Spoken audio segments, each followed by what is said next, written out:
ओम श्री हनुमते नमः। जय शंभुनाथ दिगंबरम करुणाकरं जगदीश्वरं भवतारणं भयहारणं करुणाकरं जगदीश्वरम्। मृगछाल अंगसुशोभितं करमालदण्डविराजितं। मृगछाल अंगसुशोभितं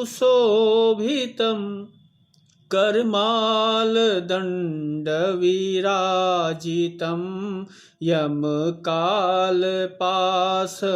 विमोचकं करुणाकरं जगदीश्वरं।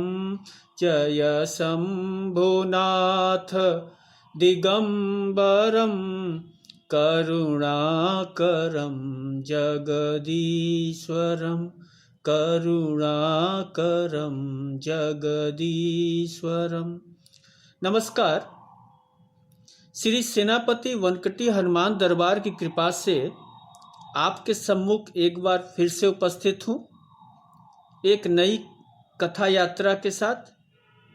पूर्व में प्रसारित कथाओं श्री हनुमान चालीसा, नवधा भक्ति, मातृशक्ति परिक्रमा एवं दुख कैसे दूर करें पर आपका भरपूर स्नेह व आशीर्वाद प्राप्त हुआ। इस बार की भक्ति यात्रा का संबंध उपनिषदों से है। आप सभी सुधीजनों से में कुछ लोगों ने आदेश दिया था कि एक संवाद कार्यक्रम मैं वैदिक साहित्य पर करूं। भाई दिगंबर जी ने चारों वेदों पर बोलने का हुक्म दिया था, पर अपनी सीमा देखते हुए मैंने वेदांतों का चुनाव किया है। सृष्टि के आदि काल से मनुष्य सुख दुख को समझने का प्रयत्न कर रहा है। सुख उससे और चाहिए तथा दुख कम से कम या फिर उससे मुक्ति। दुख के समय परम शांति खोजता है मनुष्य, और सुख के समय शाश्वत सुख बना रहे। उसे लगता है कि उसके हिस्से का सुख क्षणिक था, नश्वर था, और यह अनुभव हम सभी का है। यह साझा अनुभव है। सांसारिक भोगों को भोगते भोगते जीवन की आयु खत्म हो जाती है और दूर छोर पर मृत्यु प्रतीक्षा करती हुई दिख जाती है, और तब हमें जीवन व्यर्थ दिखने लगता है। महाराजा भर्तृहरि ने कहा था, भोगा न मुक्ता वयमेव मुक्ताः, यानी भोग तो भोगे नहीं जा सके और अब भोग ही हमें खाने के लिए तैयार है। तो अस्तित्व की लड़ाई में हम अक्सर हार जाते हैं, कमजोर पड़ जाते हैं, और इसके पीछे कारण है कि हम लोग गणित के सहारे, तर्कों के सहारे जीवन जीना चाहते हैं, पर जीवन गणित नहीं है, गणित हो भी नहीं सकता। जिंदगी कभी भी किसी गणित का प्रमेय नहीं बन सकता कि हर कारण के पीछे कोई निश्चित आधार हो। और यही से प्रारब्ध और नियति जैसे शब्दों से हमारा साक्षात्कार होता है। यही से एक आदि प्रश्न जन्मता है कि मैं कौन हूँ, किसका हूँ, जिसका हूँ उसको पता भी है या नहीं। इस संसार को देखिए हम लोग 3 भागों में बांट सकते हैं, ज्ञात, अज्ञात तथा अज्ञेय। ज्ञात यानी जितना हम जानते हैं, यह विज्ञान का विषय है। हमारे वैज्ञानिक रात दिन इस ज्ञात का दायरा बढ़ा रहे हैं, पर अस्तित्व के विराट हिस्से को देखें तो हमारा ज्ञान अभी भी शून्य के आसपास ही है। संसार का दूसरा हिस्सा है अज्ञात, जो दर्शन का विषय है। हमें यह पता है कि ये हमें नहीं मालूम। हम अज्ञात की व्याख्या करते हैं, नीति सिद्धांत बनाते हैं, कर्मकांड का आधार बनाते हैं और एक पंथ का निर्माण करते जाते हैं।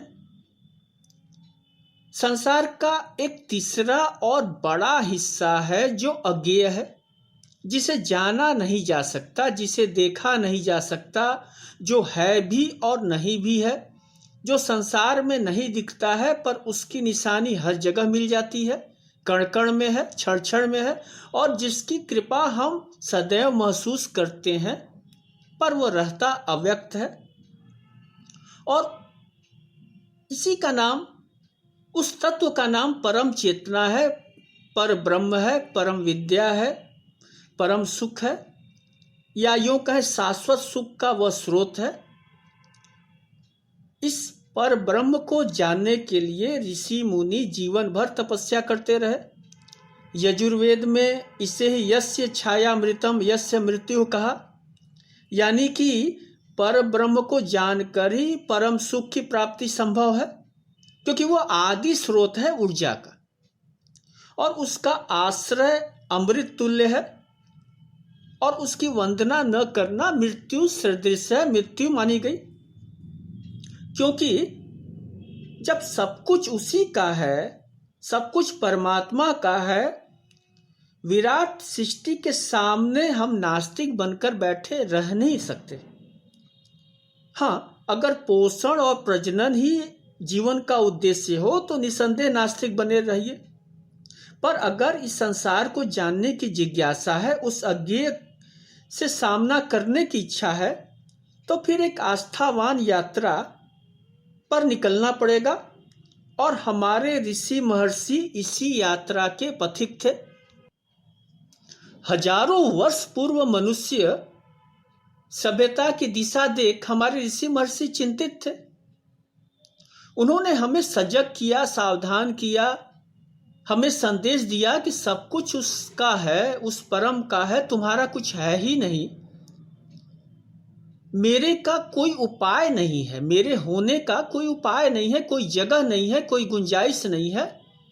मन जरूर मचलता है मानने के लिए कि हमारा है, हम ही सब कुछ है, हम ही करता है, पर यह नाजायज मांग है।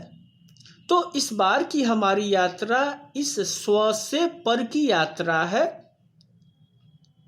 आत्मा से परमात्मा की यात्रा है, स्वकीय से परकीय भाव की है। हम अपनी समस्त सीमाओं के साथ सांसारिक जीवन तो जी ही रहे हैं, कोई सन्यासी बनने हम नहीं जा रहे हैं, पर यह जानना जरूरी है कि हमें क्या जानना है। बस एक अनुसंधान इस बार हम करेंगे उस परम को जानने के लिए कि उससे हमारा क्या नाता है। हम यह जानना चाहेंगे कि हम जिसके नाती हैं वो हमें जानता है भी या नहीं। बाबा गोस्वामी तुलसीदास महाराज ने संकेत दिया, तो ही मोहि नाते अनेक मानिए जो भावे, ज्यों त्यों तुलसी कृपालु चरण शरण पावे। तो उस परम चेतना से अपने संबंधों की छानबीन इस बार हम उपनिषदों के सहारे करेंगे। आज से लगभग 3000 वर्ष पूर्व उपनिषदों की रचना हुई। हालांकि उपनिषद श्रुति ग्रंथ हैं, तो ऋषि वाणी इससे भी पुरानी रही होगी। और ध्यान रखें, उपनिषद महिमावंत ग्रंथ है। हमें इतनी शक्ति नहीं कि उसकी महिमा गा सके, बस इन सदग्रंथों का हम उपयोग करेंगे, अपनी कुछ सामान्य जिज्ञासाएं शांत करेंगे।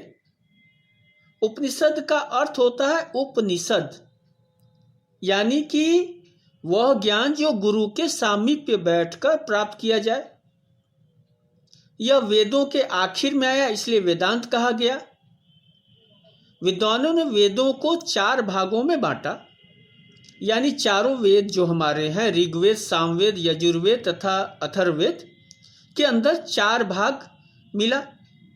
प्रथम भाग संहिता, संहिता में वैदिक देवी देवताओं का आह्वान है, उनकी स्तुति के मंत्र हैं। द्वितीय भाग हुआ ब्राह्मण।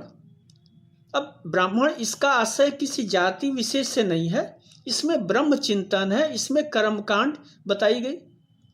तीसरा भाग ये अरण्यक है, इसमें कर्मकांड तथा यज्ञों की कथाएं हैं एवं दार्शनिक चिंतन है। और चतुर्थ तथा अंतिम भाग जो कि वैदिक सार है, उसे उपनिषद कहा गया। अगर संख्या की दृष्टि से देखें तो उपनिषदों की कुल संख्या 108 मानी गई, लेकिन मुख्य उपनिषद 12-13 ही हैं। इसमें से भी आदि गुरु शंकराचार्य महाराज ने 8वीं सदी के आसपास 10 उपनिषदों पर अपना भाष्य लिखा। ईशावास्योपनिषद, केनोपनिषद, कठोपनिषद, प्रश्नोपनिषद, मुंडकोपनिषद, मांडुक्योपनिषद, ऐत्रेयोपनिषद, तैत्तिरीयोपनिषद, छांदोग्य उपनिषद, बृहदारण्यक उपनिषद इत्यादि 10 उपनिषदों पर उन्होंने अपना भाष्य लिखा और इसीलिए इन्हें प्रामाणिक माना गया। इन 10 उपनिषदों का पाठ्यक्रम वेदों में जिस प्रकार आया वे है कि ऐत्रेय उपनिषद ऋग्वेद से आया, छांदोग्य व केन उपनिषद सामवेद से, तैत्तिरीय कठोपनिषद बृहदारण्यक और वास्योपनिषद जो है यजुर्वेद से आया, और मुंडक मांडुक्य तथा प्रश्नोपनिषद अथर्ववेद का हिस्सा है। इस तरह कुल 10 उपनिषद ये चारों वेद से प्राप्त हमें हुए, पाठ्यक्रम में हमें यह मिलता है। इन 10 उपनिषदों में ईशावास्योपनिषद को सबसे अधिक महत्व दिया गया और बहुत ही छोटा उपनिषद है, कुल 18 सूत्र हैं। तो इस बार हम लोग अपनी कथा यात्रा में मूल रूप से ईशावास्योपनिषद के मंत्रों पर केंद्रित होंगे। संदर्भ के रूप में हम अन्य उपनिषदों को लेंगे, उन्हें समझने का प्रयास करेंगे। और कहने की आवश्यकता नहीं, श्री रामचरितमानस हम सभी के लिए श्रीहरिकोटा है, जहाँ से जिसका मजबूत आधार लेकर हम अपनी उड़ान भरेंगे। याद रखें, उपनिषदों को समझ पाना आसान नहीं है, इसमें परम ज्ञान, परम विद्या और इस लोक से बाहर की बातें हैं और मुझ जैसे अल्पज्ञ की सीमा से परे हैं। तथापि अगर मैं दुस्साहस कर रहा हूँ तो यह गुरु कृपा से और अपने इष्ट देव श्री सेनापति वनकटी हनुमान दरबार के भरोसे। तो आज बस इतना ही। अगले अंक से हम लोग ईशा के 18 मंत्रों का एक एक करके पाठ करेंगे, उन्हें समझेंगे और अपने जीवन में उतारने का प्रयास करेंगे। नमस्कार।